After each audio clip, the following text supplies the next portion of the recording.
자, 수업을 시작하도록 하겠습니다. 오늘로써 컴퓨팅 기초는 과거로 돌리고 이제 본 컨텐츠로 들어가도록 하겠습니다.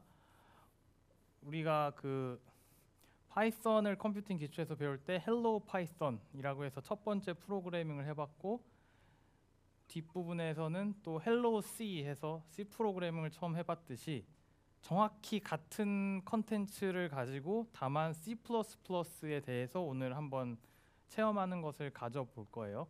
그 이전에는 이제 다들 컴퓨팅 1 처음에 여기서 데이터 사이언스 대학원인데 컴퓨팅 1 수업에서 C++를 가르친다. 그럼 바로 거부감을 표시하거든요. 왜 파이썬은 뭘 안 하고 C++를 왜 하지? 이런 얘기들을 하셔서 일단 정당성을 좀 부여하고 넘어가도록 하겠습니다.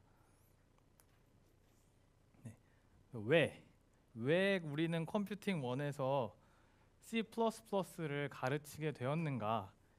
심심해서 하진 않았겠죠. 저도 강의 준비하기가 싫은데, 그죠? 그래서 일단 전체적인 맥락을 볼 필요가 있는 것 같아요. 데이터 사이언스를 하는 사람들이 어떤 종류의 랭귀지를 쓰는지 여기에 2021년 기준으로 이제 표가 있어요. 보면은 항상 쓴다, 자주 쓴다, 어쩌다 쓴다, 거의 안 쓴다, 아예 안 쓴다, 뭐 이런 것들이 있는데 누구나 예상할 수 있다시피 일단 파이썬이 가장 인기가 많아요. 그래서 always 34% 쓰는 사람들, 이제 파이썬이 이제 그 정도가 되고, 그 다음에 이제 데이터를 가져오는 데 있어서 SQL을 사실 엄청나게 많이 씁니다. 그래서 저희가 이거를 그 빅데이터 수업 1에서 다루고요. 근데 작은 종류의 데이터 좀 다룰 때는 쓸 일이 없는데 실생활에서 데이터베이스 규모로 구축된 데이터를 다룰 때는 이제 SQL을 쓰게 되는 거죠. 그 다음에 이제 통계학과에서 되게 많이 쓰는 게 이제 R이라는 프로그래밍 랭귀지입니다. 근데 이거는 보면은 always는 상당히 낮긴 한데 어쨌든 뭐 여기저기서 많이 쓰이는 상황이 있어요. 그 다음에 쭈쭈쭈쭈 가다가 중간 정도에 이제 C랑 C++가 있단 말이죠. 그래서 여기서 주목해야 할 점은 이것만 언제나 쓰는 사람은 사실은 거의 없다. 그런데 이게 뭔가 보조적인 용도로 frequently, sometimes, rarely에 쓰이는 빈도가 상당히 높고 never가 생각보다 없다. 심지어 위에 있는 bash, 뭐 자바 이건 never가 비슷하게 더 많게 되는 거죠. 그래서 우리가 이제 세상을 살아감에 있어서 언제나 어떤 분야에 진입하면 이런 걸 원하잖아요. 이거 하나면 만사 오케이 막 이런 거를 이제 보통 마케팅할 때 많이 하는데 안타깝게도 세상이 복잡해요. 세상이 복잡하고 문제의 종류가 너무너무 다양하기 때문에 우리에게는 무기 창고에 다양한 장단점을 가진 무기를 저장하고 있는 그런 철학이 좀 필요합니다. 하나만 갖고 했다가는 그걸로 안 되는 문제를 맞닥뜨렸을 때 상당히 당황하게 되죠. 나에게 무기가 망치밖에 없다. 그럼 이제 모든 게 박는 못으로 보이는 그런 특성이 있어요. 근데 드라이버로 돌려야 되는 못인데 나한테 망치밖에 없으면 이것도 어떤 식으로든 박으려고 엄청 노력을 하는 거죠. 그럼 이제 그 문제가 안 풀리는 거예요, 제대로. 아니면 풀었는데 그 주변 벽이 다 망가지겠죠. 그 나사못을 망치로 박으면. 그래서 여기저기에서 쓸모가 많은 사람이 된다는 것은 다양한 툴을 가지고 쓸 수 있는 사람인데 그 툴을 쓰되 그 툴을 아무 문제나 아무렇게나 랜덤하게 쓰는 사람이 아니라 정확한 문제 파악을 통해서 나의 무기 창고에서 딱 맞는 걸 꺼내 가지고 적을 공격할 수 있는 사람이 이제 좋은 사람이다라는 걸 전달하고 싶습니다. 자, 그럼 이제 왜 파이썬이나 R만 쓰면 안 되고 C랑 C++를 사람들이 중간중간에 쓰는지, 뭔가 장단점이 상충되기 때문에 그렇게 쓰겠죠. 그래서 그거를 한번 다시 볼게요. 그냥 파이썬과 R은 장점이 확실합니다. 어떤 장점이 있냐면 자동화 관점에서 장점이 있는데, 이게 무슨 얘기냐면 하이 레벨 랭귀지이기 때문에 로우 레벨의 시스템과 직접적으로 소통하는 많은 부분들이 이미 코드가 짜여져 있어요. 그래서 그 부분을 프로그래머가 신경 쓰지 않아도 알아서 돌아가게 만드는 면들이 상당히 많습니다. 그렇기 때문에 나는 상당히 하이 레벨 로직만 배우면 돼서 배우기가 쉽고, 그리고 타이핑, 우리가 C 프로그램에서 배웠던 뭐 인트, 뭐 float, 뭐 캐릭터 그런 타입 자체에 대해서 파이썬에서는 염려할 필요가 없어요. 왜냐하면 밑에서 알아서 타이핑을 해주기 때문이죠. 사람은 관심할 필요가 없다. 그리고 메모리 관리, 어떤 메모리 박스가 어느 주소에 위치하고 뭐 언제 지울 거고 언제 새로 만들 거고 이런 거에 대해서 아무런 관심이 없어도 알아서 돌아가요. 그래서 배우기가 쉬운 거죠. 그리고 두 번째는 interpreted language라는 것인데 파이썬은 인터프리터에 기반해서 운영체제랑 소통하는 랭귀지거든요.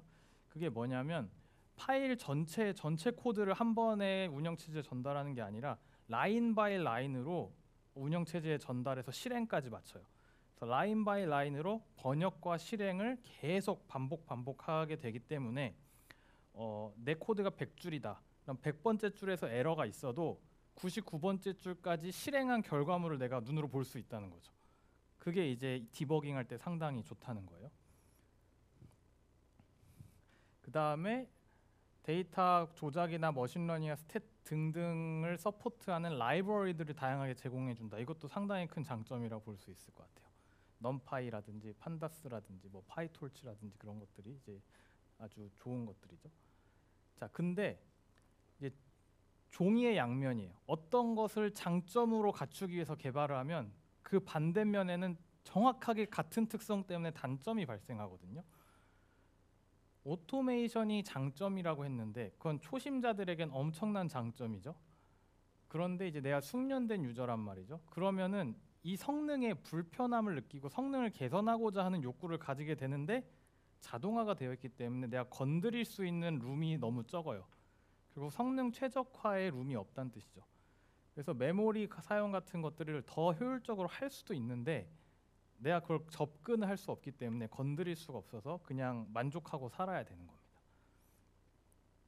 그 다음에 interpret language, 이것 때문에 좋았던 점이 있는데 이것 때문에 나쁜 점이 있어요. 뭐냐면 너무 느려요. 성능이 느리니까. 왜냐하면 모든 라인 바이 라인마다 번역과 실행을 동시에 세트로 돌려야 되거든요. 번역과 실행을 디커플링해서 나눠서 돌릴 수도 있는데 인터프리터는 항상 번역을 새로 해야 돼요. 번역을 미리 해놓을 수 있다면 너무 좋을 텐데 그렇게 하지 않는 거죠. 네. 그렇기 때문에 뭐 중간에 막 에러들이 나올 수 있는데 이 에러들은 또 뭐냐면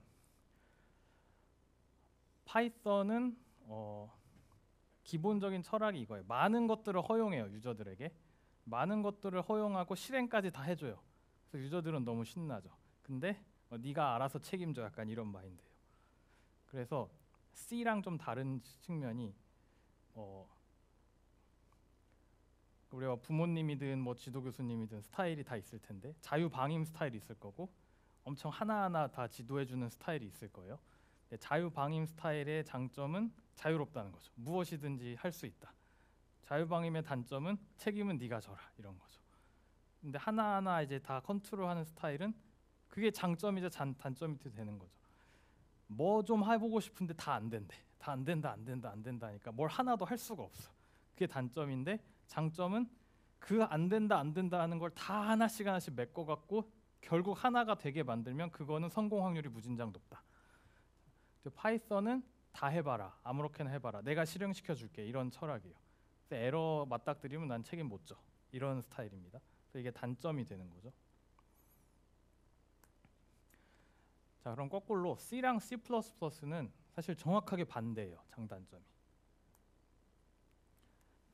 아까 오토메이션의 정반대의 장점, 컨트롤 할 수 있는 여지가 상당히 많다. 유저가 내가 원하는 바의 입맛에 따라서 최적화할 수 있는 여지가 상당히 많아요. 특히 이제 메모리를 어디서 어떻게 저장할지 뭐 이런 것들을 내 입맛대로 할 수 있다. 이게 상당히 큰 장점이 될 수 있는 거예요. 숙련된 유저에게는. 그리고 두 번째는 컴파일드 랭귀지다. 이게 뭐냐면은 전체 프로그램을 싹 다 번역을 하고 난 다음에만 실행이라는 게 가능해요. 그러니까 100줄짜리 코드를 짰으면 첫 번째 줄부터 100번째 줄까지 적어도 번역하는 데 있어서는 오류가 하나도 없어야 한 번이라도 실행을 할 수가 있어요.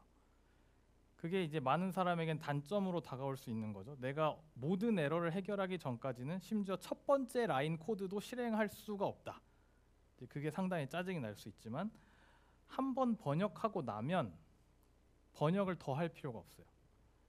그래서 이미 번역이 끝난 파일을 실행만 계속 100번을 하든 10,000번을 하든 계속 번역이 끝난 파일을 실행하기 때문에 실행 속도가 엄청나게 빠릅니다. 파이썬은 첫 번째 번역 실행 다 했어도 두 번째 실행할 때 번역 다시 해야 돼요. 세 번째 실행할 때 번역 다시 해야 돼요. 이게 번역 로드가 무지하게 큰 거죠.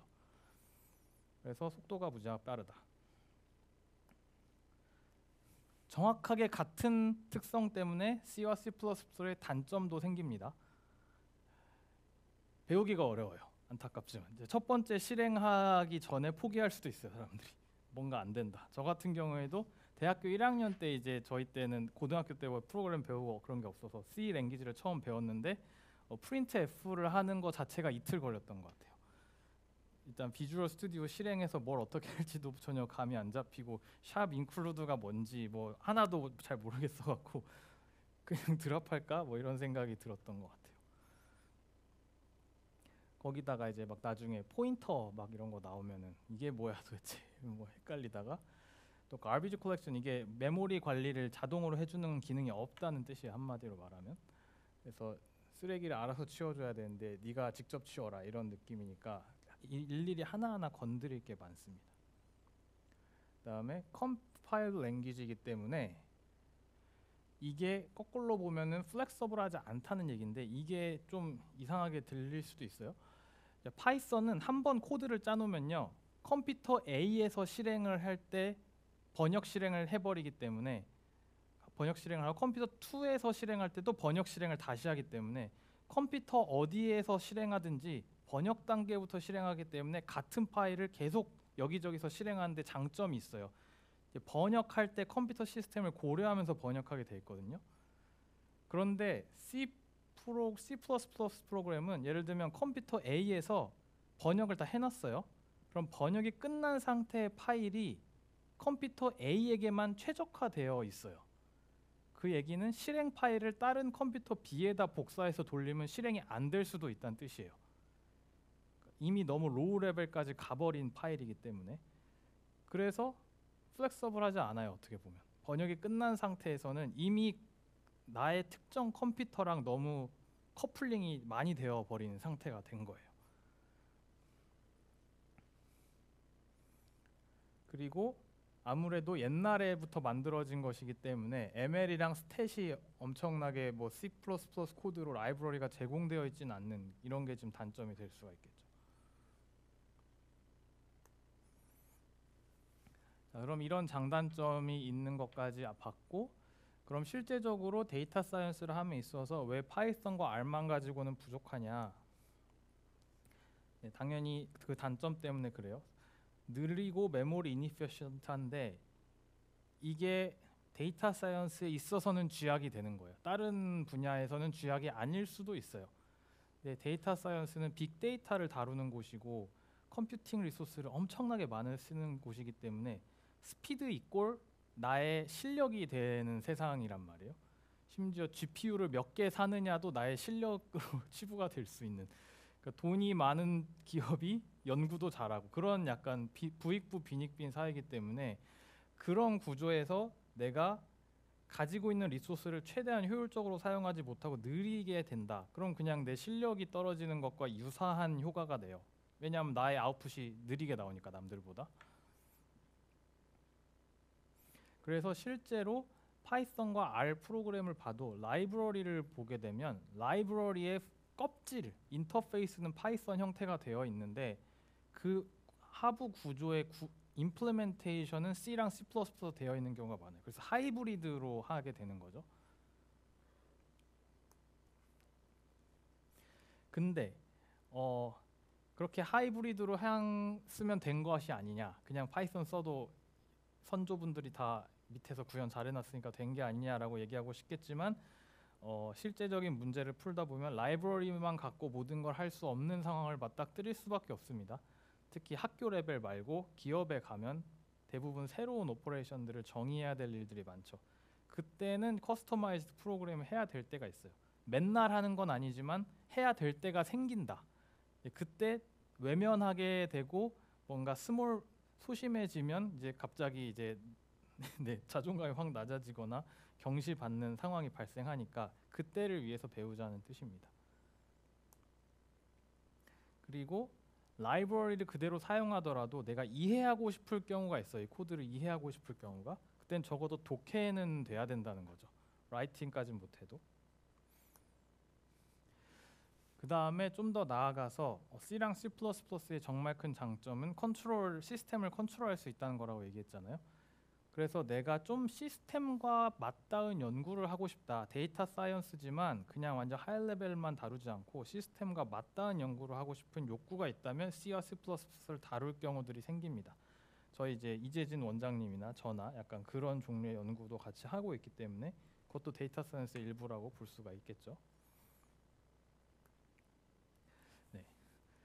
그리고 뭐 여기저기에 이런 현상, 이런 종류의 스테이트먼트들을 발견하기는 어렵지 않아요. 뭐 일론 머스크가 트위터한 거 보면은 뭐 우리의 뉴럴넷은 처음에는 파이썬으로 개발한다. 왜냐하면 디버깅을 빨리빨리 해야 되니까 막 이제 프로토타이핑 할 땐 파이썬으로 개발하고 그 다음에 이 정도면은 이제 어느 정도 코드는 잘 짜여진 것 같다. 그럼 그 코드를 C랑 C++로 바꾼다는 거예요. 성능을 높이기 위해서. 딱 그게 정확하게 장점을 모두 활용하는 어프로치거든요. 첫 개발은 파이썬, 그 다음에 뭔가 컨버지 하게 되면 이제 C로 옮기는 그런 상황입니다. 그래서 tons of C++ engineers가 needed 하다라는 것이죠.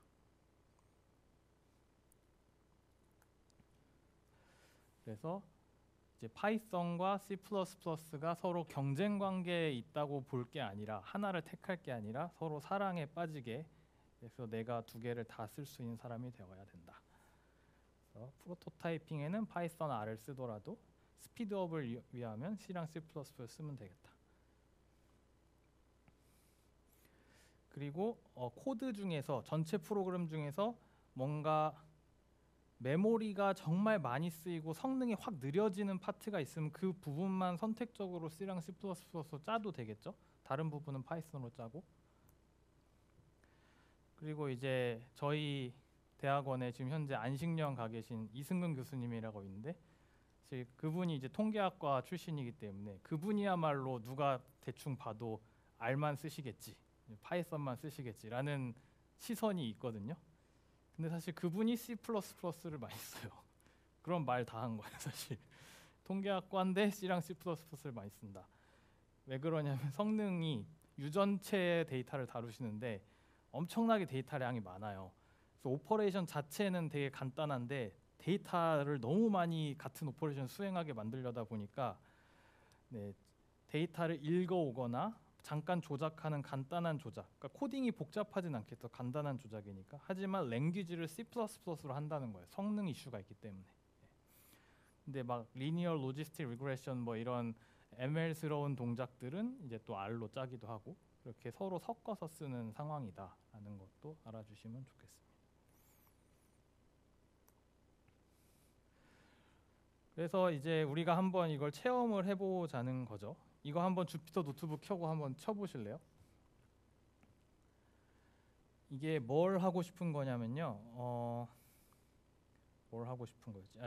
리니어 서치를 간단하게 해보고 싶은데 리스트의 엘리먼트를 그냥 무진장 늘려보는 거예요. 이게 하나, 둘, 셋, 넷, 다 1천만 개, 1천만 개의 리스트 사이즈를 갖고 랜덤 셔플을 해가지고 내가 원하는 밸류 하나를 찾아보는 거죠. 뭐 1을 찾든 2를 찾든 그건 맘대로 하시고. 근데 그거를 지금 여기에 나온 파이썬 리니어 설치로 이제 찾는 거랑 C로 구현된 리니어 설치를 하는 거랑 속도 차이를 한번 느껴보면 좋을 것 같아요.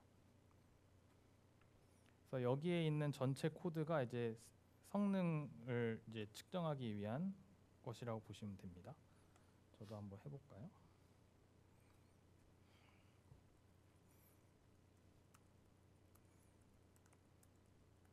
그냥 베껴 쓰면 되죠, 사실.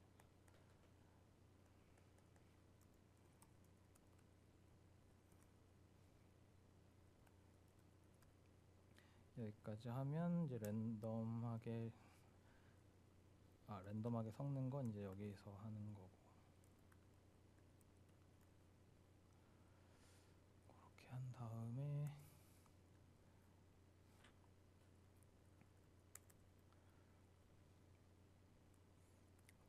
해도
오잉?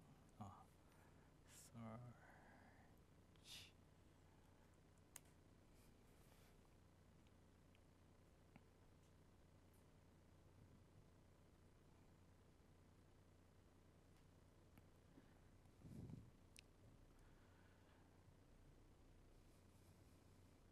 네, 지금 이 코드에서 이제 저희가 테스트하고자 하는 바는 보자. 어잉? 잠깐 여기서 에러가 나 있네요.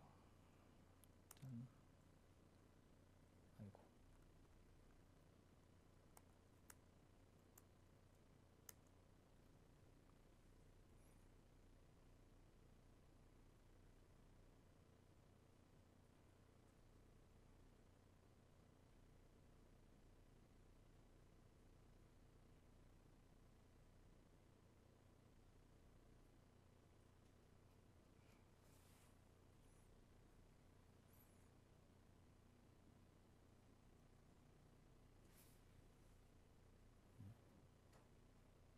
내가 뭘 하고 있는 거냐?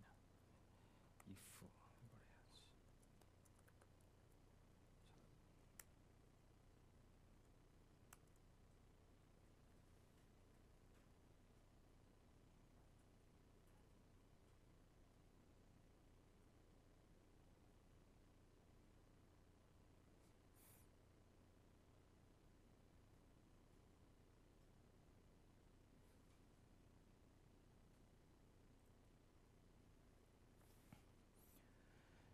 네, 지금 이 코드가 하고자 하는 바는 여기가 이제 파이썬으로 리니어 서치를 하나 지금 구현을 한 거예요.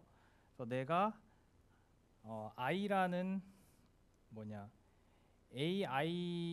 i가 아니라 이제 키라는 친구를 이제 찾고 싶은 건데, 키라는 친구를 찾기 위해서 i라는 인덱스를 가지고 전체 리스트를 막 내비게이션을 해가지고 어디인지 찾아요. 그래서 찾으면 이제 리턴하는 거죠. 그러니까 운 좋게 뭐 앞에 있으면 빨리 찾는 거고 운 나쁘게 뒤에 있으면 늦게 찾는 거예요. 근데 이거랑 정확하게 같은 기능을 제공하는 리스트의 메소드가 있어요. 파이썬에서 제공하는 이게 이거거든요. 인덱스라는 메소드예요. 인덱스라는 메소드에 키를 입력하면 자동으로 리스트 안에서 사실 메커니즘이 정확하게 똑같거든요. 정확하게 똑같은 바에 의해 메커니즘으로 찾아줘요. 근데 이게 뭐냐면 이 메소드의 구현이 C로 돼 있다는 게 차이예요. 네. 그러니까 이건 저희가 파이썬으로 구현한 함수고 파이썬이 제공하는 이 메소드 C로 구현된 메소드 사이에 이제 성능 차이를 보고 싶은 거예요. 그래서 성능 차이를 보는 가장 간단한 방법이 이제 타임 모듈을 가지고 뭐 시작점과 끝점 사이의 시간차를 보는 거잖아요. 그래서 지금 C로 실행했을 때랑 파이썬으로 실행했을 때랑 차이를 보면 이제 2배 이상 차이가 나는 걸 볼 수가 있다는 것이죠. 예, 이런 거를 이제 도처에서 어쩔 수 없이 우리가 목격할 수밖에 없다라는 걸 이제 강조하면서 넘어가겠습니다.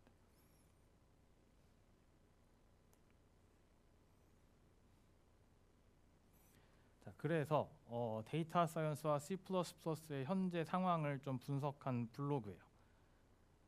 왜 C++가 데이터 사이언스에서 쓰이지 않는가에 대한 이유는 C++가 유용하지 않아서가 아니라 그냥 데이터 사이언티스트들이 컴퓨터 사이언스 전공이 아니기 때문이다. 그런 이제 정확한 이유가 이렇게 나온 거예요. 네. 그래서 이제 핑계를 대면 안 된다라고 말하고 싶은 거죠. 보통 사람이 어떤 전공을 하게 되면 다른 전공에 있는 걸 쓰지 않고 본인 걸로만 뭔가 다 하고 싶고 막 그런 거를 자기 방어적으로 하게 될 경우들이 많아요. 사실 사회에 나가서도 그렇고 학교에서도 심지어 그런 게 많고 다른 영역을 체험해 보지도 않았는데 그죠? 근데 지금 데이터 사이언스는 다양한 분야들이 얽혀 있는 분야이기 때문에 각자 자기의 원래 오리지널 전공들의 철학을 자꾸 고수하려 그러면 힘들어져요, 사실. 그래서 도메인 쪽에서의 철학을 너무 고수해도 안 되고 통계, 수리 통계 쪽 철학을 너무 고수해서도 안 되고 그냥 컴사 쪽 철학을 너무 고수해서도 안 되고 오픈 마인드로 서로가 좋은 거. 결국 뭐가 좋은 거죠? 성능이 잘 나오면 좋은 거예요. 뭐 철학이고 뭐고 간에 성능이 잘 나오고 실제 제품화가 잘 되면 좋은 거죠. 그죠? 그런 쪽을 따라가야 된다. 이런 류의 글이 찾기가 어렵지 않아요. 그냥 여기저기서 검색해 보시면 계속 블로그에도 나오고 유튜브에도 나오고 많이 나오니까 한번 다른 것도 찾아보세요. 그래서 이제 우리는 이제 C++랑 이제 미팅을 하는 시간이다. 비주얼 스튜디오를 켜봅시다. 제가 어떻게 까는지 아마 그 PDF로 전달해드렸을 것 같아요, 조교분들이. 자, 저도 켜서 자 여기에 있는 거 그냥 그대로 복붙을 해보세요. 파일을 하나 켜서 여기에 있는 이 코드를 그대로 복붙을 해봅시다. 저기가 4시가 됐다고 알려주는데 왜 알려주지? 네. 네. 질문이 올라왔어요? 네.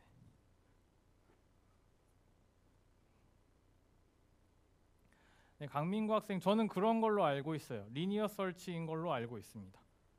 왜냐하면 뭐 솔팅이 되어 있다거나 그런 다른 조건들이 전혀 없기 때문에 딱히 더 나은 설치를 쓰지 못할 수 있어요.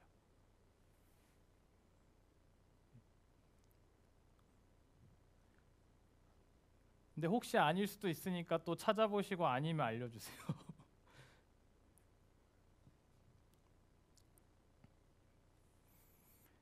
자, 저도 여기 있는 걸 타이핑을 한번 해보겠습니다. 일단 랭귀지를 C++로 선택을 하고 지금은 뭐 별 생각 없이 타이핑만 하시면 됩니다.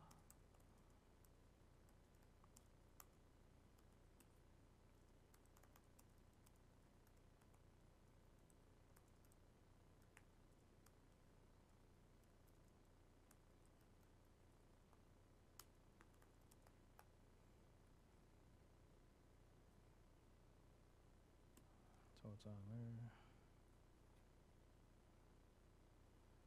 hello C++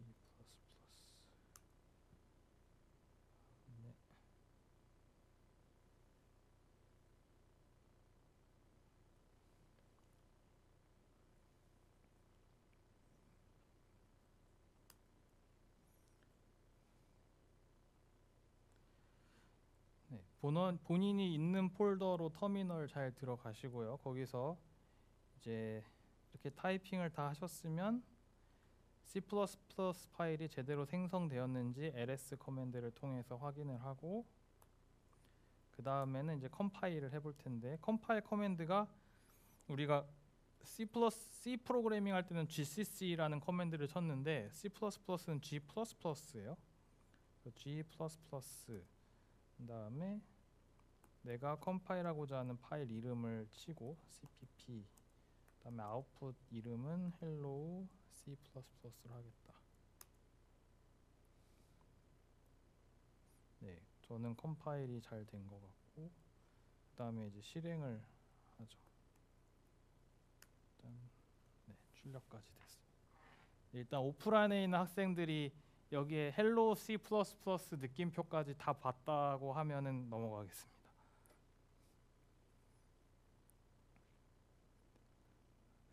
안 되신 분들도 좀 있는 것 같고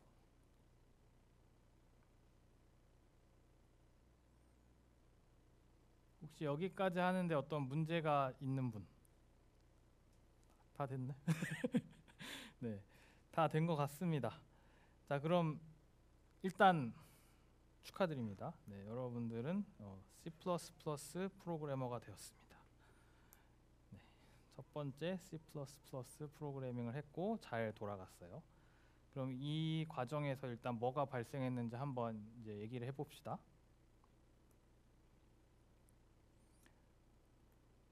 자, 우리가 정확하게 똑같은 것을 주피터 노트북에서 파이썬으로 하려고 한다. 헬로 파이썬이라는 걸 출력하려고 한다. 그럼 우리가 뭘 하면 되냐면 그냥 주피터 말고 실제 파이썬이란 파일을 만들어 가지고 한번 해보겠다라고 하면 파이썬 파일을 열어 가지고 그냥 프린트 헬로 파이썬 한 다음에 저장을 하겠죠.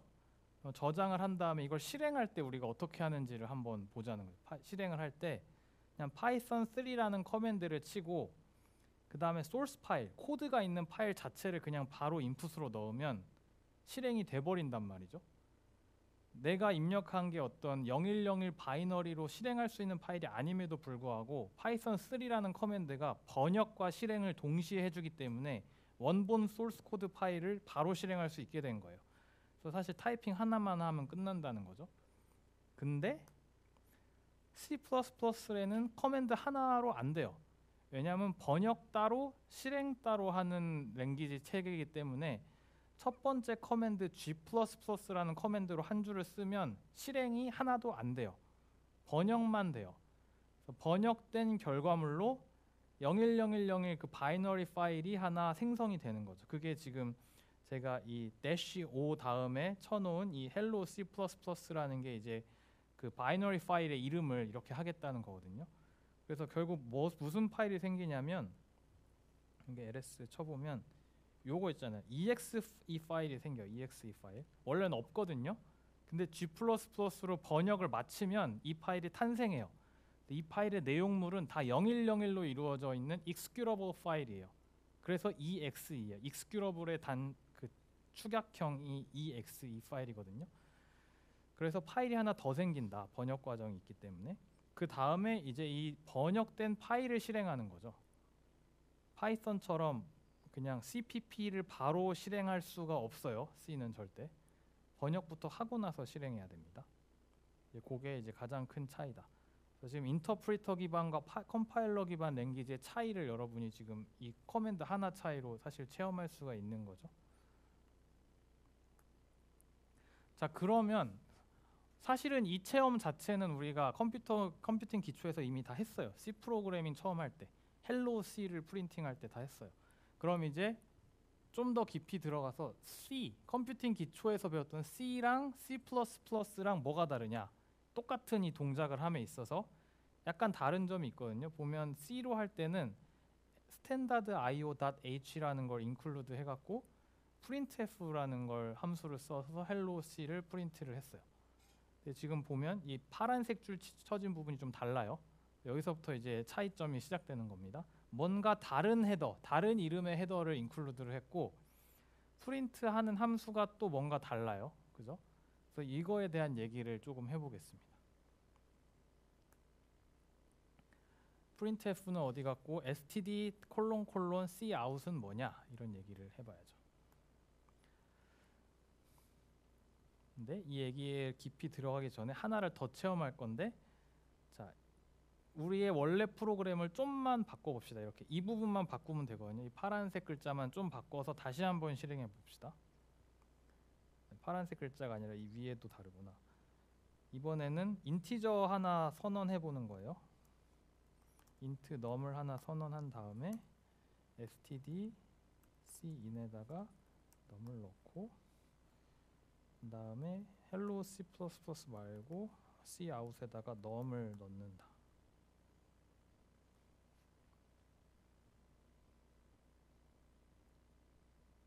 저는 다른 파일로 저장하라고 했는데 안 했다. 그냥 hello C로 계속 할게요.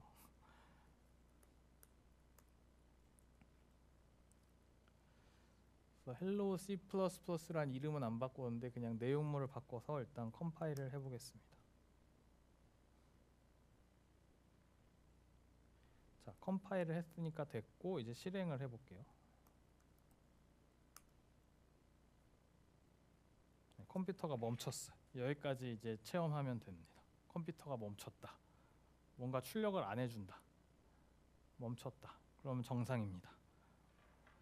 그럼 이제 이 컴퓨터가 뭘 하냐면 여러분이 뭔가 입력해 주기를 기다리고 있는 거예요. 그럼 숫자를 하나를 입력해 보세요. 저는 뭐 135 이렇게 입력한 다음에 엔터. 그럼 갑자기 내가 입력했던 숫자를 한 번 더 출력해 주면서 컴퓨터가 끝나거든요. 요거까지 체험하면 이제 된 거예요. 이제 우리가 뭘 체험했냐면 첫 번째는 아웃풋 함수만 체험을 했고, 두 번째 프로그램에서는 인풋 플러스 아웃풋을 동시에 할 수 있는 프로그램을 짜본 거예요.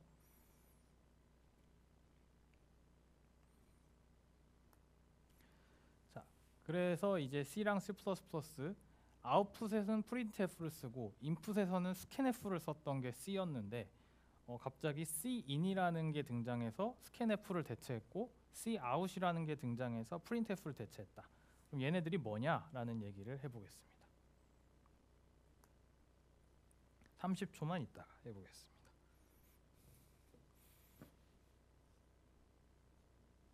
네.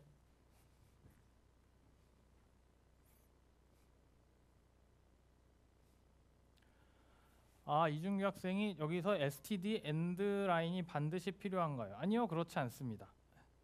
네. 근데 이것이 무슨 뜻인지는 나중에 얘기를 하겠습니다. 저 end 라인이라는 것의 기능은 있겠죠. 근데 여기서 반드시 필요는 없는데 어쨌든 기능이 있기 때문에 이따 얘기를 하겠습니다.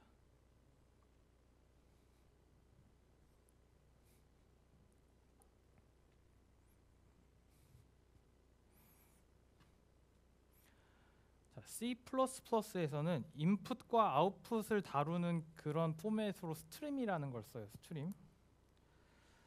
그래서 스트림이라는 것은 마치 중간 버퍼 같은 느낌이에요. 버퍼. 우리가 영상을 다운받으면 그게 바로 내 컴퓨터에 막 오는 게 아니라 버퍼링 이런 게 있잖아요. 중간에 데이터가 차곡차곡 쌓이는 거예요. 여기 영원히 머무르고자 하는 게 아니라 인풋이 있으면 계속 다른 데 보내고 싶은데 중간에 막혀 있을 수도 있으니까 그동안은 임시 저장하고 있는 공간이 버퍼잖아요. 그래서 이 버퍼와 같이 내가 막 뭔가 인풋으로 치면은 그게 일단 그 스트림 버퍼에 들어가는 거예요. 그런데 아직 컴퓨터의 특정 타입으로 흡수까지는 안 됐을 수가 있어요. 근데 뭔가 중간에 머물 장소가 이제 스트림 버퍼라고 보면 되고, 거꾸로 아웃풋을 할 때도 내가 프린트를 하고 싶다. 프린트로 뭔가 100만 개의 캐릭터를 하고 싶다. 근데 모니터에 100만 개가 한번 짠 뜨면 좋겠지만 그렇게 되지 않고 딜레이가 있을 수도 있다는 거죠. 그럼 그 중간에 잠깐 저장할 수 있는 버퍼예요. 그런 걸 이제 스트림이라고 하는 거예요. 그래서 그 스트림에는 인풋 디바이스에서 잠깐 들어온 것이 인풋 디바이스에서 들어온 걸 저장하고 있을 수 있는 반면 이 스트림에서 아웃풋으로 내보낼 수도 있다. 그 중간에 거쳐가는 곳이다 라는 정도의 이해가 있으면 됩니다. 그리고 다루는 데이터 타입은 다 캐릭터입니다. 캐릭터. 파이썬에서도 뭐 인풋 함수 쓰면 다 스트링이라고 받아들였잖아요. 마찬가지로 스트림에서도 그냥 다 캐릭터로 취급합니다. 내가 1이라고 5라고 7이라고 백날 입력해도 그거를 숫자로 해석하는 게 아니라 그냥 1, 5, 7이라고 생긴 문자로 해석합니다. 이렇게만 해놓으면 이제 그 다음부터는 사실은 뭐 대단히 다양한 그 임플리멘테이션을 다 알 필요는 없어요. 앱스트랙션이 잘 되어 있기 때문에 그냥 캐릭터가 오고 가는 정도의 버퍼다라는 이해만 있으면 그렇게 큰 무리는 없습니다.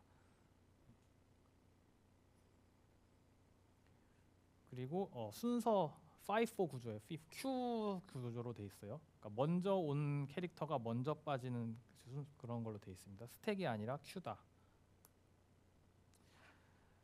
그리고 보면 printf나 scanf처럼 막 %d 막 % 갖고 뭐 포매팅하고 그런 게 다 없어졌어요. 그래서 사실은 되게 좋은 구조입니다. 그럼 우리가 printf 대신에 썼던 cout이 아웃풋 스트림인데 아웃풋 스트림은 뭐라고 써 있는 거냐?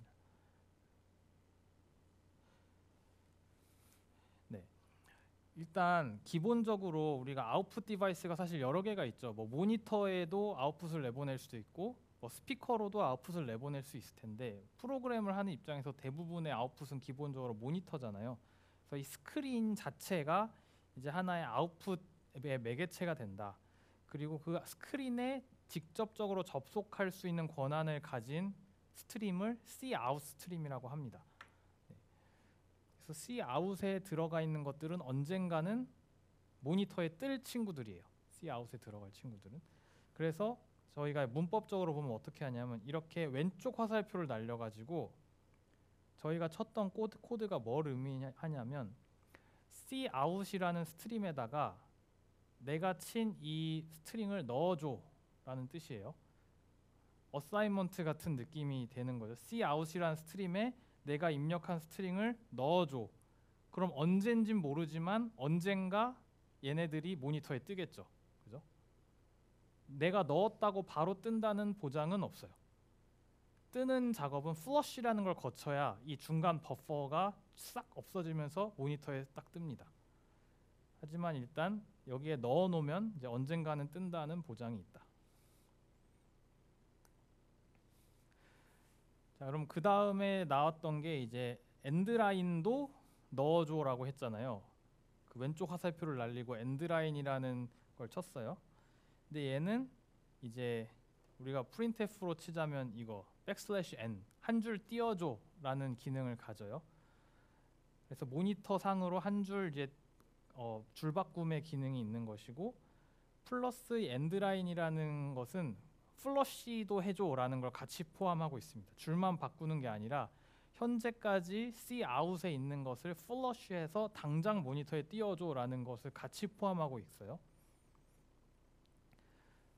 그러면은 뭐 내가 엔드라인을 입력하지 않으면 cout에서 플러시가 안 돼서 모니터에 계속 안 뜹니까? 라고 물어보시면 그렇진 않고 그건 이제 시스템 설계에 따라 달려 있어요. 언제 플러시 될지는 이제 몰라요.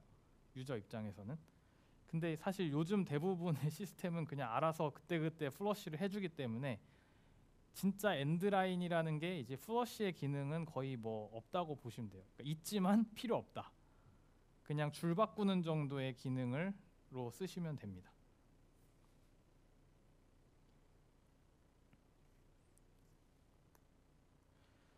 그 다음이 이제 인풋 스트림.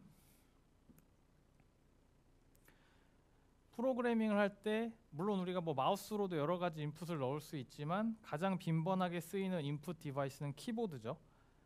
그럼 그 키보드에 타이핑함으로써 들어가는 캐릭터들을 저장하고 있는 공간, 거기에 액세스할 수 있는 것이 cin 스트림입니다. 인풋 스트림.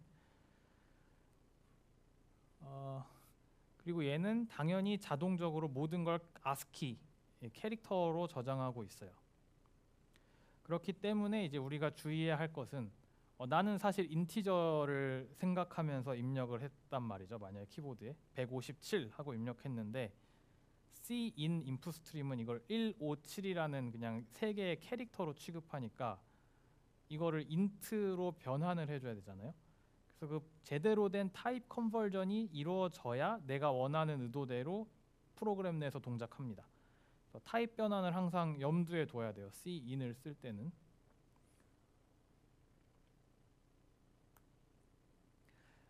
그래서 사실은 뭐 근데 실제로 뭐 그렇게 간단하게 되는 거예요. 왜냐하면 내가 결국은 베리어블에다 어사인을 해야 프로그램 내에서 쓸 텐데 그 베리어블을 선언할 때 애초에 C++에서는 타입 정보를 요구하기 때문에 이런 식으로 내가 int num이라고 선언한 다음에 자 꺽쇠의 방향이 바뀌었죠.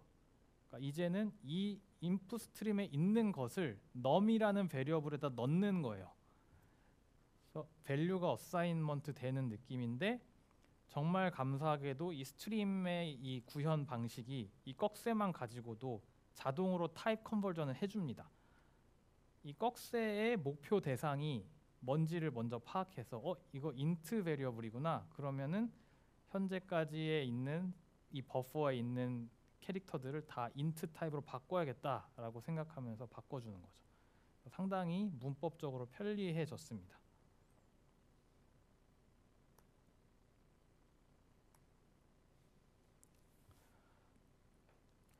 자, 그 다음에 이제 또 하나 이제 문법적으로 알만한 거는 C인의 특징은 띄어쓰기 같은 게 있으면은 띄어쓰기든 줄이 바꾸어지든 뭔가 이제 공백이 생기면 끊어간다. 그러니까 하나 뭐 두세 단어를 하나의 단위로 입력하는 것을 허용하지 않아요. 그래서 뭐 여러 개의 단어를 쳐도 맨 앞 단어만 입력될 거예요 아마. 그렇기 때문에 전체 여러 단어를 입력할 때는 좀 다른 생각을 해봐야 됩니다. C인은 디폴트로 한 단어만 취급한다 라는 거를 알아주세요.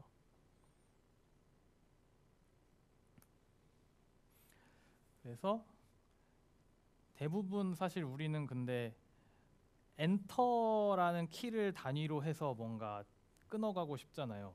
띄어쓰기가 아니라 스페이스바로 띄어쓰기를 하고 싶은 게 아니라 뭐 I love you 하면은 그런 다음에 엔터를 쳤어요.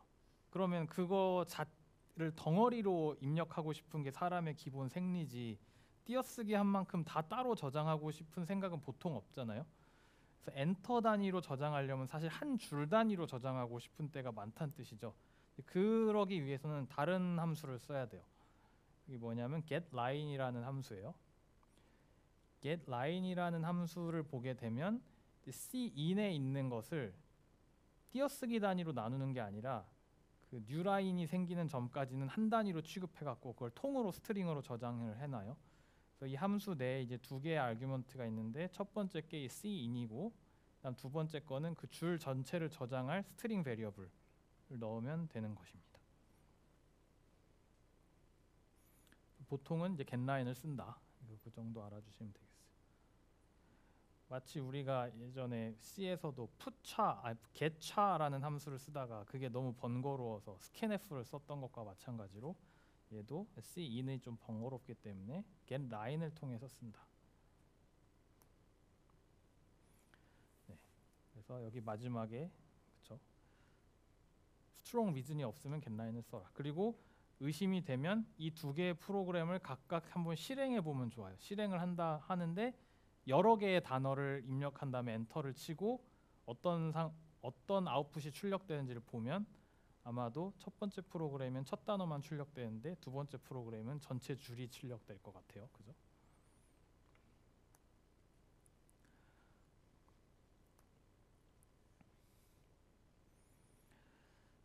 자, 그 다음에는 이제 스트링을 스트림처럼 취급하게 해주는 그냥 기능을 C++에서 제공을 해요.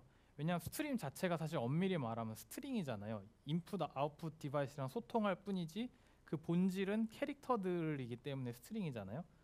근데 그 얘기는 사실은 내가 프로그램 내에서 꼭 인풋 아웃풋과 정확하게 소통하진 않아도 프로그램 내에서 스트링 베리어블을 갖고 이런저런 오퍼레이션을 할 때 그냥 C인, Cout을 다루듯이 해도 사실 본질적으로 큰 차이는 없다는 뜻이에요. 그래서 스트링을 꼭 다른 메소드로 다 취급하기보다는 sstream이라고 이제 해주면은 스트링을 마치 스트림처럼 쓸 수 있는 기능도 제공해준다. 이건 꼭 인풋이랑 아웃풋이랑 상관이 있다기보다는 그냥 이미 프로그램 내부에 존재하는 베리어블이지만 스트림처럼 취급할 수도 있다. 네. 그래서 예를 들면 뭐 이런 거죠. 스트링이라는 베리어블을 갖고 내가 101204라고 선언을 했어요. 이건 지금 인풋 아웃풋과 전혀 상관없이 그냥 프로그램 내부에서 내가 어사인을 한 거예요. 외부와 소통이 제로예요. 그렇지만 내가 스트림처럼 취급한다. 그러면 이제 문법을 이런 꺽쇠 문법을 쓸 수 있다는 거죠. 그러니까 다른 문법을 기억하기 귀찮으니까 항상 Cin, Cout 갖고 이 꺽쇠 갖고 많이 했으니까 꺽쇠를 다루면은 좀 편리한데 이 꺽쇠의 힘은 이제 타입 컨버전을 자동으로 해줬던 아까 기억이 있잖아요. Cin 같은 경우에 그래서 이 꺽쇠로 컨버전 잘 할 수 있다라는 겁니다.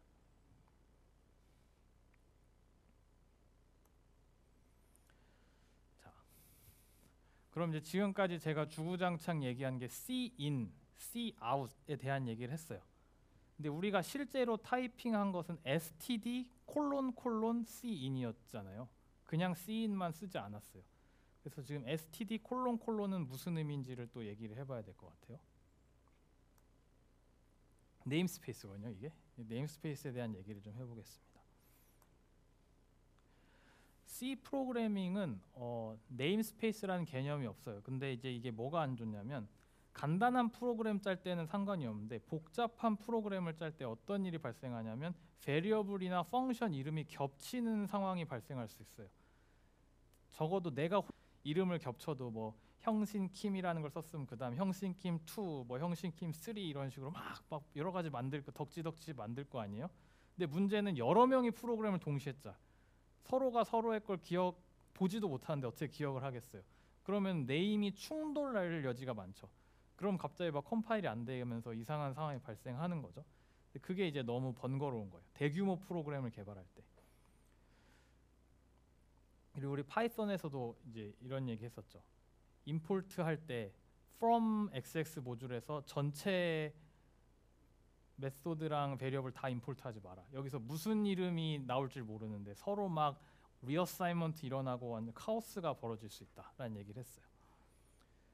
그래서 실제 이제 이 네이밍 이슈가 되게 중요한 거예요. 네임이 겹치지도 않으면서 내가 원하는 동작을 정확하게 심볼릭한 의미까지 나타내야 되기 때문에 프로그래머들의 이제 고민 중에 하나가 이름이죠. 네임스페이스라고 하는 것은 어떤 스페이스를 지정해서 그 스페이스 내에서만 유니크하면 된다라는 그 로컬한 공간을 설정해 준 거예요. 네임스페이스가 달라지면 거기서는 그러니까 서로 다른 네임스페이스 간에는 베리어블 이름이나 뭐가 겹쳐도 서로 상관이 없어요. 근데 같은 네임스페이스 안에서만 이제 유니크하면 되는 거죠. 그래서 뭐 나랑 어떤 사람이 같이 작업을 하면 서로 다른 네임스페이스를 만들어서 그 내부에서 뭐 펑션 개발하고 하면은 사실은 이름이 우연히 겹쳐도 프로그램 돌아가는데 아무 문제가 없다는 거죠. 분업하기에 상당히 편리한 기능이라고 볼 수 있겠습니다. 그래서 처음에 C++가 처음 뭐 메인 함수 실행되는 그쪽으로 가보면은 그 전에도 그렇고 그냥 글로벌 네임스페이스거든요. 그런데 이제 Cout이랑 Cin은 개발될 때 네임스페이스가 글로벌 네임스페이스에서 개발되지 않았어요. 그래서 Cout이랑 Cin을 그대로 치면 안 보여요, 그 이름이. 그래서 그냥 심플하게 컴파일 에러가 뜰 거예요. 그래서 이제 우리가 이 네임을 쓰려면 얘네들이 정의되어 있는 네임스페이스로 가야 되는데 그 네임스페이스 이름이 std. 이게 뭐냐면 스탠다드란 뜻이죠. 스탠다드 C++ 라이브러리라는 네임스페이스 안에 Cin이랑 Cout이라는 이름이 정의가 되어 있어요. 그렇기 때문에 우리는 콜론이라는 C++가 제공한 스코프 오퍼레이터를 통해서 std라고 네임스페이스를 치고 그 다음에 콜론을 해야 이 std 네임스페이스 안에 있는 Cout이랑 Cin을 찾게 되는 거죠. 그런 비슷한 기능을 하던 게 파이썬에서 뭐가 있었어요? dot 오퍼레이터, dot. 모듈 dot, 뭐 클래스 오브젝트 치고 dot 하면은 그 네임 스코프 안으로 들어가서 거기서 찾았잖아요. 비슷해요. 네임스페이스도. 그럼 이런 식으로 네임스페이스는 정의합니다. 내가 네임스페이스라고 치고 네임스페이스 이름을 임의로 정한 다음에 그거를 이제 그 중괄호로 묶어서 그 안에 이제 뭐 이런저런 이름들을 선언하면 네임스페이스를 만들 수가 있어요. 그래서 구체적인 예시를 여기 드러났죠. 내가 A랑 B라는 이름을 가진 그냥 일반적인 베리어블을 선언하는데 특정 네임스페이스 안에 선언하고 싶은 거예요. 근데 그 네임스페이스 이름이 my 네임스페이스예요. 그러면 실제 문법적으로는 이렇게 쓰면 된다. 네임스페이스 자체 이 파란 글씨는 커맨드이고 커맨드 이름인 거고, 그다음에 이 네임스페이스를 창조하겠습니다라고 하면서 뒤에 실제 이름을 붙이고, 그다음에 중괄호로 묶고, 자 여기에 무슨 콜론 들어가 그 세마이 콜론 안 들어가요. 네임스페이스 정의할 때는 펑션 정의할 때도 세마이 콜론 안 들어가죠. 그리고 그다음에 int ab 쓰면 이 a랑 b라는 베리어블은 이 my 네임스페이스에만 존재하는 친구가 돼요. 이 바깥에서는 절대 볼 수가 없어요. 그래서 이런 식으로 액세스해야만 사실은 a랑 b를 쓸 수가 있다. my namespace 콜론 콜론 a 이런 식으로 쓸 수밖에 없습니다. 근데 내가 만약 이 네임스페이스 안에서 a랑 b를 접근하고 싶다. 그럼 그냥 a랑 b 그대로 쓰면 돼요. 이게 이제 example 코드고 뭐 한번 실행해 보시면 될 텐데 그냥 코드 자체를 좀 볼까요? 자, 네임스페이스를 두 개를 선언을 해놨네요. 네임스페이스 foo, 그 다음에 네임스페이스 bar이라는 게 두 개가 있네요. 그러고 나서 메인 함수에서는 자, foo에 있는 밸류를 실행했다, bar에 있는 밸류를 실행했다, 이런 식으로 같은 이름을 가진 함수인데 foo 네임스페이스에 있는 걸 실행할 때랑 bar 네임스페이스에 있는 걸 실행할 때랑 다른 아웃풋이 나오겠죠. foo에 있는 것은 여기 보니까 그냥 무조건 5를 리턴하라고 돼 있어요. 그래서 5가 처음에 아웃풋이 나왔고, 다음 bar에 있는 밸류를 실행하면 여기는 어떻게 돼 있죠?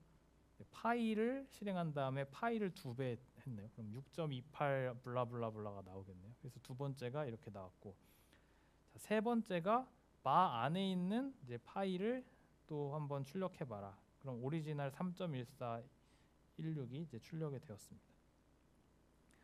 그래서 지금 여기에서 좀 주목할 만한 점은, 자 bar라는 네임스페이스 안에서는 파이가 이미 정의가 안에 되어 있기 때문에 이 더블이라는 함수가 파이를 직접 이름만 써도 접근할 수가 있었어요. 네임스페이스 안에 있기 때문에. 근데 이 메인 함수는 이제 bar라는 네임스페이스 바깥에 있다는 거죠. 그래서 네임 스코프 오퍼레이터를 써줘야만 파이를 접근할 수가 있어요. 네. 그래서 bar 안에선 파이를 쓰면 되지만 메인에서는 파이만 쓰면 안 될 거다. 이제 그거의 차이가 있습니다. 그리고 뭐 네임스페이스 하나에 여러 가지 베리어블을 선언하고 싶을 때 꼭 한 번에 다 묶지 않아도 여기 보면 foo가 두 개가 있잖아요. foo로 한 번은 a를 선언하고 한 번은 c를 선언하면 그냥 사실은 한 번에 a, c 선언한 거랑 비슷한 효과가 나니까 너무 한 번에 뭐 모든 걸 하려고 이렇게 신경을 그렇게 많이 안 써도 된다. 중간에 add를 할 수도 있다라는 거죠. 네. 여기까지 이제 너무 좋고, 너무 좋은데 안 좋은 게 하나 있어요. 왜냐면 손이 아파. 그래서 std 콜론 std 콜론 난 c in과 c out을 쓰고 싶을 뿐인데, 아니면 베리어블 이름을 쓰고 싶을 뿐인데 std 콜론 근데 어떤 사람은 또 아씨 네임스페이스 이름 엄청 길게 해놨어. 그럼 막 다시 반복적으로 타이핑하고 타이핑하는 게 너무너무 짜증이 난다. 그래서 그걸 안 하고 싶은 욕구가 사실 엄청나게 커요. 그런 필요성을 이제 감안한 게 using이라는 키워드예요. using이라는 키워드 뒤에다가 특정 네임스페이스 이름을 쓰면 현재 네임스페이스로 그 네임스페이스에 있는 모든 것들이 불려와요. 마치 우리가 임포트 해오는 것 같은 느낌이 드는 거예요, 파이썬에서는. 그래서 여기서 지금 보면은 using 지금 first라는 네임스페이스랑 second라는 네임스페이스 두 개를 정의해 놓고, 여기서도 이제 헷갈리라고 first에서도 x랑 y가 있고 second에도 x랑 y라는 게 있죠. 서로 다른 지금 밸류가 있죠. 그러고 나서 지금 using으로 뭘 해왔냐면 first 안에 있는 x를 불러오겠대요. 그럼 이제 글로벌 네임스페이스에서 x를 그대로 쓸 수가 있어요. 근데 그 x가 first 네임스페이스 안에 있는 x예요. second는 못 불러요, 그죠? 그리고 또 using으로 second 콜론 콜론 y를 불러오겠대요. 그럼 이제 y라는 이름을 그대로 쓸 수 있는데 그 y는 second namespace 안에 있는 y예요. first에 있는 y는 안 보여요, 여전히. 그래서 이걸 체험하라고 이제 cout을 지금 4개를 한 거죠. cout에다가 x, y를 그대로 써서 출력하면 뭐가 출력될 거냐? x를 그냥 쓰면 first 안에 있는 x니까 5가 출력되고 y를 그대로 출력하면 second 안에 있는 y니까 2.7이 출력될 거다. 그리고 나머지 내가 못 본 거는 네임스코프를 그대로 여전히 써줘야지 액세스가 가능하다. 이런 걸 이제 체험하는 코드입니다. 네.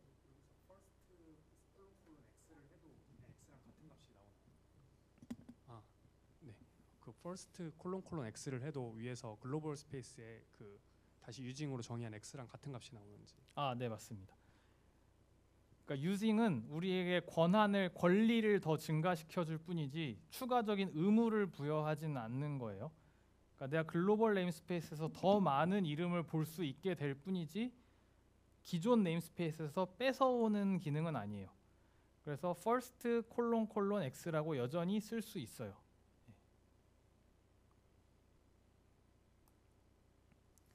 그래서 네, 이거는 이제 제 네.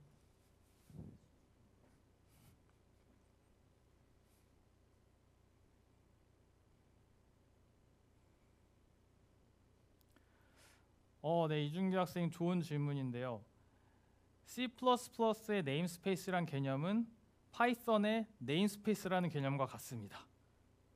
파이썬에도 첫 번째 강의, 두 번째 강의 때 네임스페이스라는 걸 소개를 했기 때문에 제가 추천하는 거는 그쪽 강의를 한번 다시 보면서 비교를 해보면 어떨까라는 생각이 듭니다. 그때 제가 첫 강의 때 뭐 글로벌 네임스페이스 얘기도 했고 빌트인 네임스페이스 얘기도 했고 펑션 네임스페이스 얘기도 했어요. 파이썬 첫 번째 강의 쪽에 있습니다. 그리고 메인 펑션에서는 글로벌 네임스페이스가 적용되는 게 맞습니다.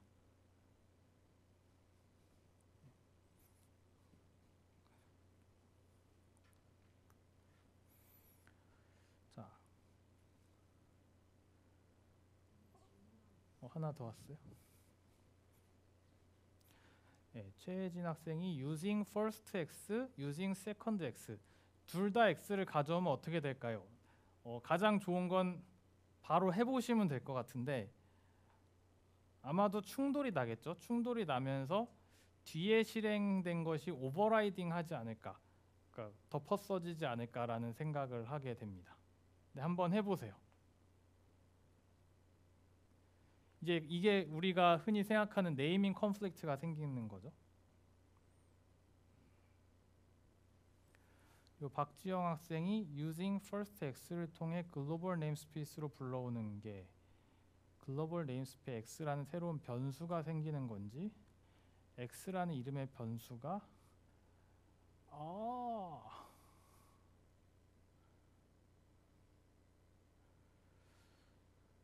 이거를 제가 체크를 익스플리시트하게 해보진 않았는데 그냥 이름이 보인다 정도까지만 이해하고 있습니다. 실제 밸류가 복사돼서 오는 것까지는 아닌 것 같고요. x라는 이름만 글로벌 네임스페이스에 오픈이 된다. 그리고 실제 막 데이터가 복사되고 그러진 않는다라고 이해를 하고 있습니다.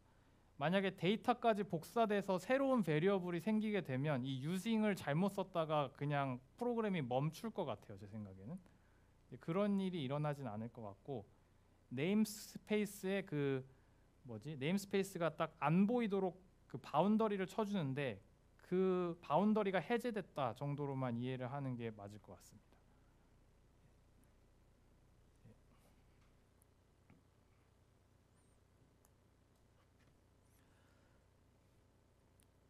그리고 이제 이 예시가 보여주는 거는 아까는 네임스페이스 안에 있는 특정 이름을 이제 유징으로 글로벌 네임스페이스로 가져오고 싶었는데 지금 같은 경우에는 그냥 네임스페이스 이름만 달랑 쳐버릴 수 있거든요. using 네임스페이스 뭐뭐뭐 이렇게 해버리면 그냥 그 네임스페이스에 있는 모든 이름을 통으로 가져올 수 있게 된다.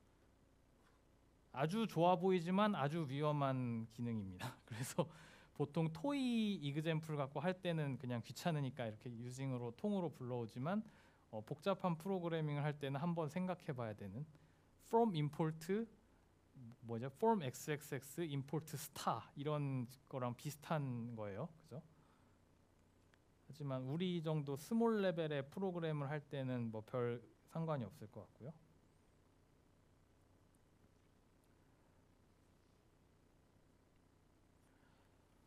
자, 봅시다. 여기서는 뭘 얘기하고 싶은 걸까? using 자, 지금 여기서는 또 뭐냐면 using 아까 제가 얘기했던 그 단점 있잖아요. using을 해갖고 전체를 불러오면 컨플릭트가 생길 수 있잖아요. 그걸 막기 위해서 지금 이렇게 블락을 쳐놨어요. 블락을 쳐놔서 지금 사실 first랑 second 네임스페이스에 둘 다 x라는 친구를 가져왔기 때문에 using을 섣불리 둘 다 해서 가져오면 컨플릭트가 나서 하나는 안 보일 거란 말이죠. 그걸 막기 위해서 안전하게 이렇게 중괄호를 쳐가지고 그 블락 내에서만 이제 유징을 할 수 있게 된다. 그럼 이렇게 스플릿을 하게 되면 네이밍 컨플릭트도 방지를 할 수 있다라는 이제 얘기를 하고 있습니다.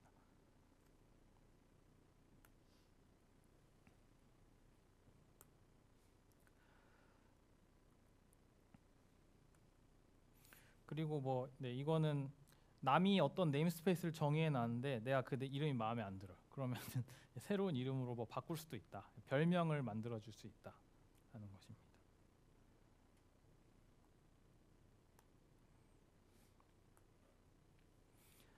그럼 이제 네임스페이스 중에서 우리가 지금 썼던 것이 이제 std 네임스페이스인 것이고 뭐 유징 해갖고 가져올 수 있고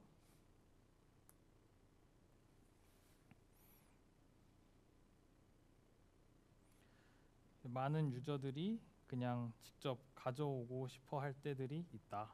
이건 이제 스타일의 문제다. 라는 얘기를 하고 있습니다. 여러분들 입맛대로 하세요.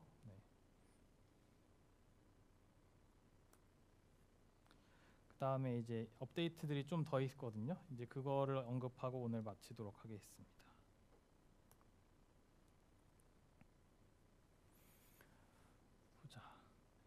파이썬엔 있는데 C에는 어떤 기능이 있어요. 펑션을 정의할 때 있어서 뭐냐면 내가 펑션의 특정 아규먼트를 2개 받기로 되어 있는 펑션을 정의했을 때 파이썬에서는 이런 식으로 파라미터를 정의할 때 equal이라고 할 수 있거든요. equal to라고 하면 내가 파라미터 아규먼트를 A만 입력하고 B 쪽에 입력 안 해도 자동으로 B에 2가 들어가는 디폴트 밸류가 있는 거예요. 근데 이제 C에는 그런 기능이 없었어요. 근데 파이썬에는 그런 기능이 있어요. C++는 C가 파이썬으로 가는 길목이기 때문에 이제 그때 사실 이미 이 기능이 생긴 거예요. 파이썬에만 있는 게 아니고. 그래서 이게 지금 divide라는 함수인데 첫 번째 거에는 12만 넣은 거고 12만 넣었더니 두 번째는 2로 자연스럽게 들어가겠죠.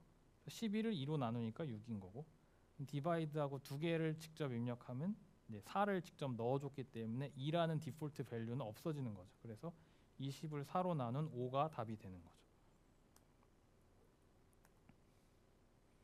뭐야 이거. 자, 그 다음에는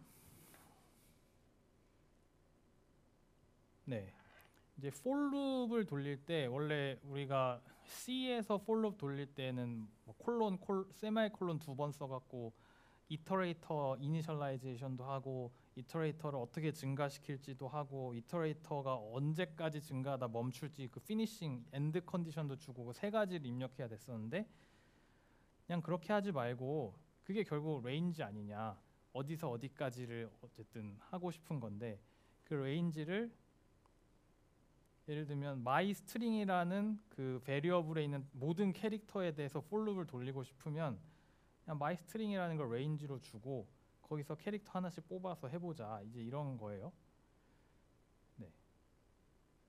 이런 비슷한 기능이 사실 파이썬엔 있죠. 뭐뭐뭐 in 해갖고 뭐 for loop을 돌리는데 C에는 없었고 다시 말하지만 C++는 중간 길목에 있기 때문에 이런 기능이 생겼습니다. 그래서 이런 기능을 다 제공함에도 불구하고 내가 C 스타일로 계속 코딩을 하면 사실은 이제 C++ 스타일이라고 말하기는 어려운 거죠. 그래서 이런 기능들을 이제 조금씩 깨알같이 써먹으면 됩니다. 알게 되면.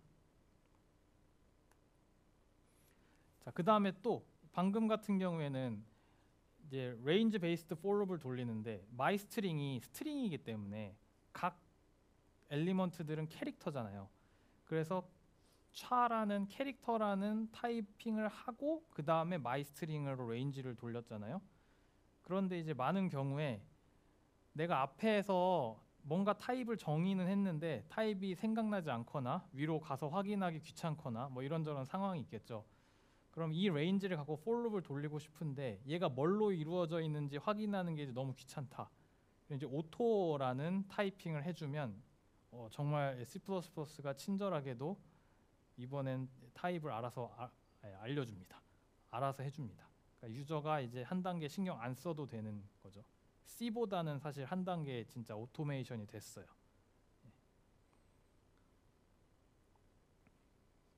그래서 이런 것도 이제 뭐 애용하실 수 있겠습니다. 네.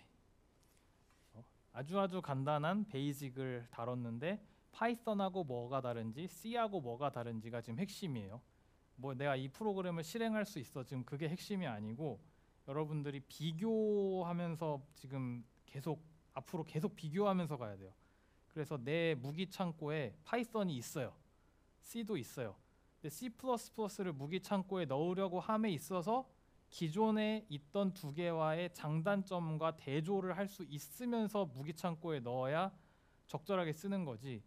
그냥 기존 두 개에 대해서 난 모르겠고 C++를 완전히 또 새로운 마음으로 배워야지. 그럼 이제 헷갈리는 거예요, 서로. 그래서 계속 새로운 걸 배울 때마다 비교를 하면서 배워 나갔으면 좋겠습니다.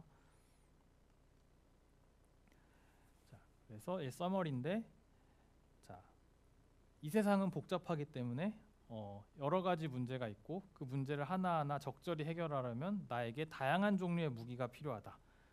그래서 하나의 랭귀지가 모든 거를 정복할 수는 없다. 그래서 다양한 랭귀지를 배워놓는 것이 나중에 유용합니다. 그럼 이제 C랑 비교를 해보면 C++는 점점점 뭔가 오토매틱하고 사용하기 편하게 하려는 이제 움직임을 보여주고 있어요. 조금씩. 그래서 첫 번째 IO 펑션이 이제 스트림이라는 중간 버퍼를 사용해서 그냥 캐릭터 위주로 동작하도록 하고 꺽쇠만 쓰면은 뭔가 타입 컨버전도 알아서 되고 이런 다양한 기능들을 제공함으로써 막 %D 같은 거 입력하는 포매팅에서 벗어나게 되었다. 그래서 좀 더 편하게 되었다. 그 다음에 C로 대규모 프로그램 개발할 때 너무너무 번거로웠던 게 네이밍 컨플릭트였는데 네임스페이스라는 개념을 도입함으로써 네이밍 컨플릭트 이슈를 줄였다. 그리고 분업이 상당히 용이하게 되었다. 이제 그게 중요하죠. 그리고 나서 뭐 다른 업데이트들이 있는데 뭐 펑션에서 디폴트 밸류를 이제 허락해 주게 되었고 for loop을 돌릴 때 range 내가 집합으로 저장하고 있는 어떤 베리어블을 갖고 그 스코프 안에서 그 레인지 안에서 for loop을 돌릴 수 있게 되었다. 그리고 심지어 그 레인지 안에 있는 타입을 오토라는 타입으로 알아서 알려주기도 한다. 이제 거기까지 왔습니다. 네, 여기까지. 오늘은 시간을 잘 맞춰서 끝난 것 같습니다. 혹시 질문이 김동강 학생이 새로운 걸 타이핑을 했네요. 보자.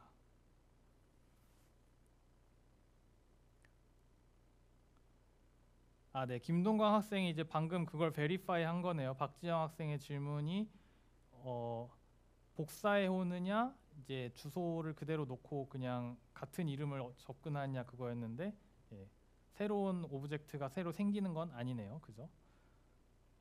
네, 이런 태도가 정말 좋은 겁니다. 특히 C++를 함에 있어서는 진짜 해봐야 돼요.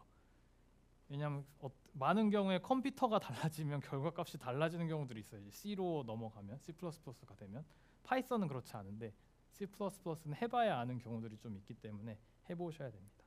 그럼 저는 오늘은 이제 여기서 마치도록 하고 혹시 뭐 질문 있으신 분들은 또 하셔도 됩니다. 네, 수고 많으셨습니다.